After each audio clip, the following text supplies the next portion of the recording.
Irvingman, watches shows sitting on his can. Tells a story, tells a joke, monetizes cause he's broke. Look out, here comes the Irvingman. Today's episode is called Magic Malice. I'm guessing that's a word from some kind of incantation. Malice, what does it do? Oh, never mind.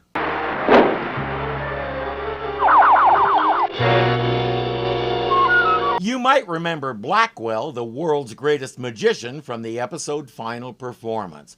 He's back on the stage, doing his act like he's always done.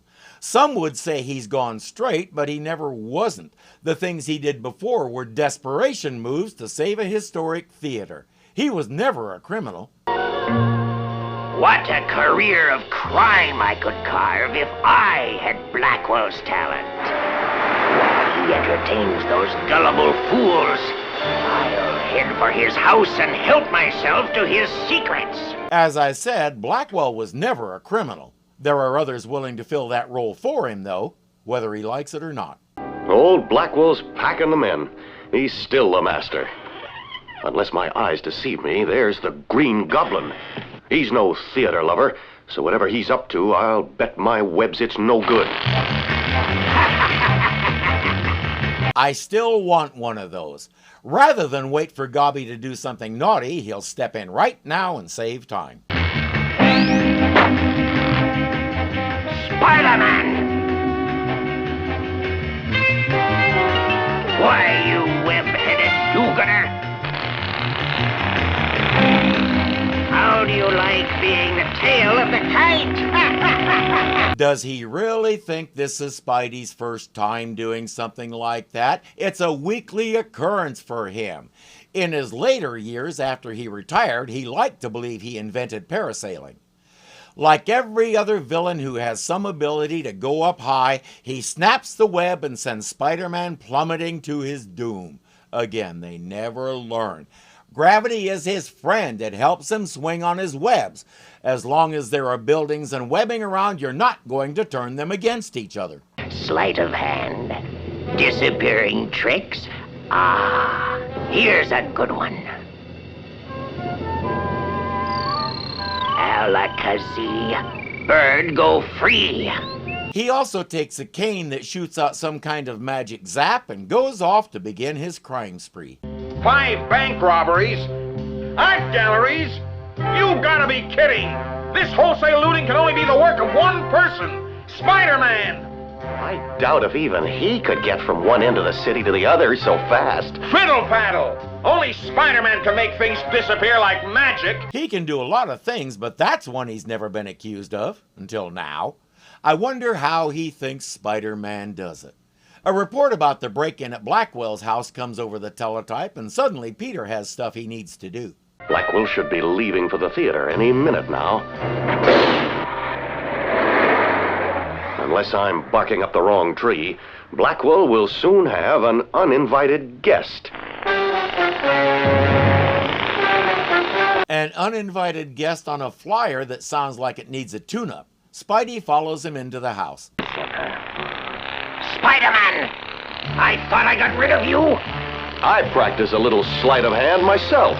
Or should I say, web.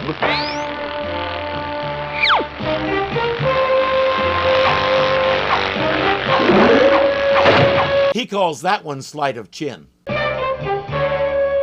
Loop and strain. Bind him with chain. Wallopin' web snappers. Wah-hoppin'. Up, up! My foe has risen to meet his doom in a plastic prison. As a finishing touch, it starts filling with water. As soon as he leaves, Spider-Man shoots a web up and climbs out. Standard operating procedure all around. Spidey searches Blackwell's magic book until he finds the trick to get the chains off, then wait for the Goblin to come back for more tricks. You have more lives than a black cat.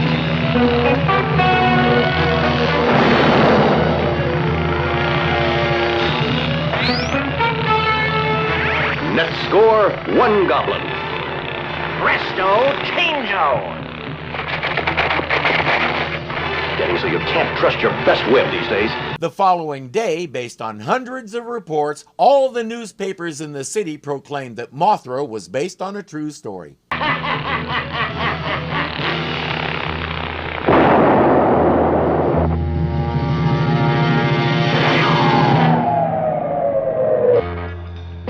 I should have known he'd try that old stun bomb trick.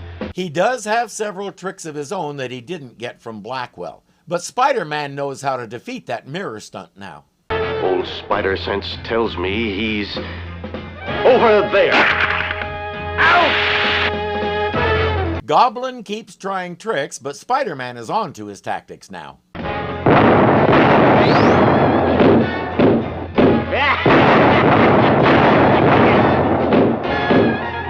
What's the matter with this thing?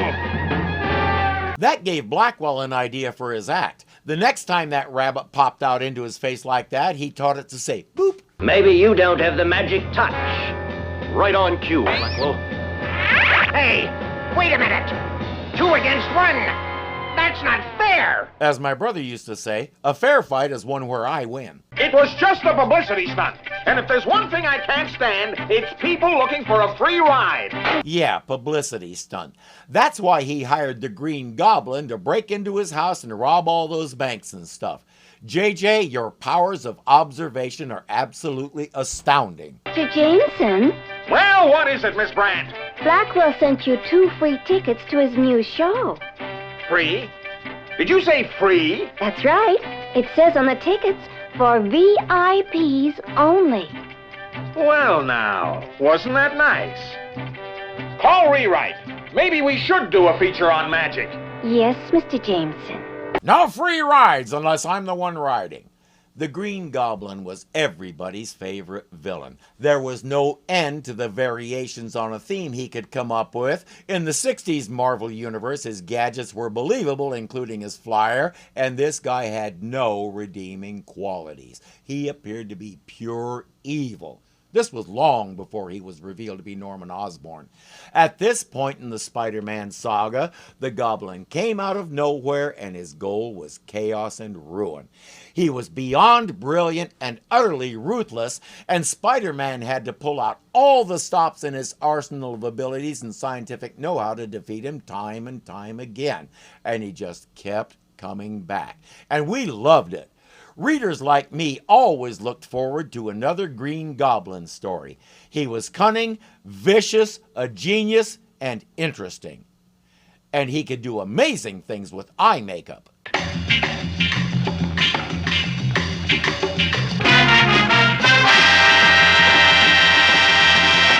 The things he did before, he was never a criminal. Criminal, I can say that word. Blackwell was never a criminal. He has other, okay. After he retired, Goblin to break into, okay. You're making a lot of noise with your food dish over there.